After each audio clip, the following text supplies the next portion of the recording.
Luz, câmera. Hoje iremos falar do autor Jorge Amado e vamos contar um pouquinho da sua biografia. O escritor era brasileiro e nasceu em 1912. O romance Gabriela Cravo e Canela recebeu os prêmios Jabuti de Machado de Assis. Foi um dos maiores representantes da ficção regionalista que marcou o segundo tempo modernista. O nome completo desse autor é Jorge Amado de Farias. Ele nasceu na fazenda de Auricídia, em Ferradas, município de Itabuna, na Bahia, no dia 10 de agosto de 1912. Filho de João Amado de Faria e Eulália Leal Amado, fazendeiros de cacau, em janeiro de 1914 mudou-se com a família para a cidade de Ilhéus, onde passou a sua infância. Com 11 anos foi estudar no Colégio Antônio Vieira, em Salvador, onde aprendeu o gosto pela leitura, com o padre Cabral. Aos 12 anos, foge do internato e vai para Itaporanga, em Sergipe, onde mora com seu avô.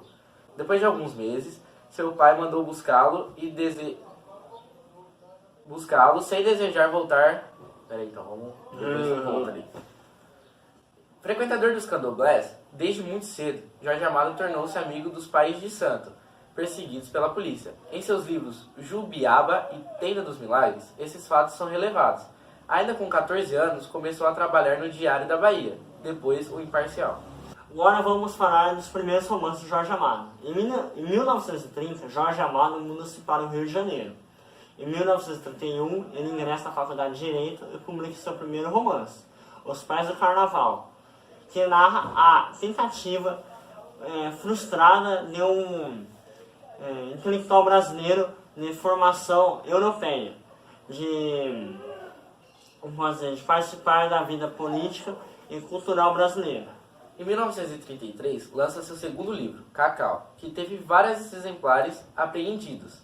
Em 1936, ele foi preso por pertencer à Aliança Libertadora Nacional, junto com os outros intelectuais, entre os quais Graciliano Ramos. Em 1937, publica Capitães da Areia, que retrata a vida dos menores delinquentes da Bahia. A obra é apreendida pela censura do Estado Novo e ele é novamente preso. Em 1941, refugia-se na Argentina e começa a redigir O Cavaleiro da Esperança, que relata a vida de Luiz Carlos Prestes. Jorge Amado iniciou sua carreira de escritor com obras mais regionalistas, que caracterizou o segundo tempo modernista, de 1930 a 1940. Jorge Amado também teve sua parte política. De volta ao Brasil em 1945, se ligou ao Partido Comunista. Jorge Amado foi eleito deputado federal em São Paulo. Em 1948, tem o seu mandato cassado e vai residir em Paris. Em 1950, passa a residir na Tchecoslováquia, onde escreve Um Mundo em Paz. Em relação à Academia Brasileira de Letras, em 1961, Jorge Amado candidata-se à Academia Brasileira de Letras. É eleito por unanimidade, onde ocupou a cadeira de número 23. Nesse mesmo ano, publica Os Velhos Marinheiros. Em 1963, deixa o Rio de Janeiro, voltando a residir na Bahia. Em 1969, publica A Tenda dos Milagres. E em 1972, publica Teresa Batista, Cansada de Guerra. Em 1976, a obra recebe o prêmio Lila. E em 1977, publica Tieta dos Agrestes. Jorge Amado também fez parte da Academia de Ciências e Letras da República Democrática da Alemanha, da Academia das Ciências de Lisboa, da Academia Paulista de Letras e membro especial da Academia de Letras da Bahia. Outro prêmio que merece destaque foi o que ele recebeu em Moscou, em 1951, o Prêmio Internacional Stalin. Em 1956, ele retornou ao Brasil e escreveu o seu livro mais famoso, a obra Gabriela Cravo e Canela. Agora iremos falar sobre o livro Mar Morto. Mar Morto é o livro considerado um verdadeiro poema em prosa. Pertence à primeira fase do autor, depoimentos líricos com predominância no elemento sentimental sobre rixas e amores de marinheiros. O livro contém 25 poemas. A primeira parte da obra denomina-se Lemanjá, Dona dos Mares e dos Saveiros, e possui 12 capítulos. A história se passa nos canais da Bahia, onde vivem os marinheiros, e um dos mais antigos era o seu Francisco, que criava o sobrinho Guma, ensinando-lhe as leis do mar. Guma com o tempo, tomou conta do Saveiro, chamado Vale.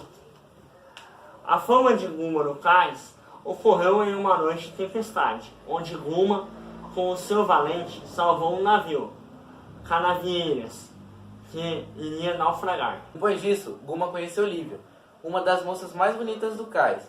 Casou-se com ela e foram morar com seu Francisco, onde ao lado deles foram morar Rufino, um grande amigo de Guma. Viviam muito bem, até que Guma envolveu-se com Esmeralda, que o perseguia. Rufino descobriu, matou Esmeralda e depois matou-se de desgosto.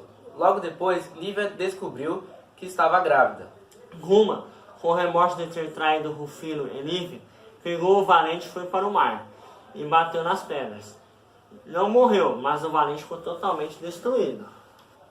Lívia teve um filho que se chamava Frederico, e Guma estava feliz com o filho, mas ao mesmo tempo arruinado por ter perdido seu saveiro. Sem escolha, começou a contrabandear cedo. Já tinha comprado outro saveiro. Sem escolha, começou a contrabandear cedo para os árabes. Numa dessas viagens, o filho de um dos árabes tinha ido junto para o porto de Santo Antônio, mas caiu no mar. Guma pulou no mar e conseguiu salvá-lo, mas morreu com o seu ato de coragem. Lívia ficou com Frederico e seu Francisco e tomaram conta do saveiro, apenas com a lembrança de Guma que ficara nas memórias do cais, principalmente porque após sua morte as águas do mar se tornaram calmas e mortas, mas também por ele ter sido um homem de coragem e bom coração. Agora vamos falar sobre a segunda geração modernista. A segunda geração modernista, ou segunda fase do modernismo, representa o segundo momento do movimento modernista no Brasil, que se estende de 1930 a 1945. Chamada de geração de 30, essa fase foi marcada pela consideração dos ideais modernistas apresentados na semana de 1922. Lembre-se que o evento marcou o início do modernismo, rompendo com a arte tradicional. A publicação Alguma Poesia em 1930 de Carlos Drummond de Andrade marcou o início da intensa produção literária poética desse período. Na prosa, temos a publicação do romance regionalista A Bagaceira, de 1928, do escritor José Américo de Almeida. Agora vamos falar sobre o contexto histórico. A segunda fase do modernismo no Brasil surgiu com um contexto conturbador. Após a crise de 29, em Nova York, depressão econômica, muitos países estavam mergulhados numa crise econômica, social e política. Isso fez surgir diversos governos totalitários e ditatoriais na Europa, os quais levariam ao início da Segunda Guerra Mundial, de 1939 a 1945. Além do aumento de desemprego, a falência de fábricas, a fome e miséria no Brasil, a Revolução de 30 representou um golpe de Estado. O presidente da República, Washington Luiz, foi deposto, impedindo assim a posse do presidente eleito Júlio Prestes.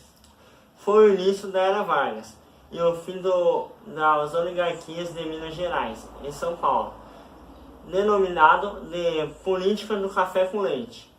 Com a chegada de Getúlio ao poder, a ditadura no país também se aproximava, com o Estado Novo, de 1937 a 1945.